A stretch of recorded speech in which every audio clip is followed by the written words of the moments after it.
what real men do. I'm Jeff Stein with today's Iowa Politics Report. Election Day is 3 weeks from today, with early voting already underway in many states. Iowans can begin early voting tomorrow. All of which means it's time when normally rational people say and do stupid things. Kamala Harris is apparently not polling well enough with males generally and black men in particular. So that led to testimonials and commercials on behalf of Harris saying, "Real men vote for a woman for president." I'm not making that up. That was actually what was said in one of the ads. The suggestion is that apparently males are knuckle-dragging cavemen who only vote based upon a candidate's gender, and that it's somehow not manly to vote for a woman.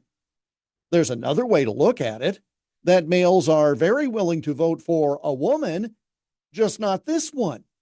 Does that make males sexist? No. Does that make males unmanly? Also no. But it is a way to shame people into voting solely based on a characteristic of birth, which is the absolute worst reason to vote for or against someone. That takes us to former President Obama's lackluster campaigning for Harris in Pennsylvania last week. He bemoaned the fact that blacks are not gravitating toward Harris the same way they did toward him 16 years ago. He especially called out the brothers for not being in line. I'm guessing he's referring to black males with that disparaging comment. Imagine if a former president like George W. Bush said that not enough white people were voting for Donald Trump and they needed to rally around him. Well, he'd be roundly criticized as fomenting racism. Now, obviously, Bush would never endorse Trump for any reason, but you get the idea.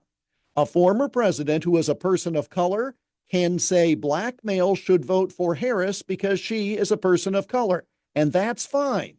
But a white former president who dared to say that white males should vote for a white male would be canceled and silenced immediately.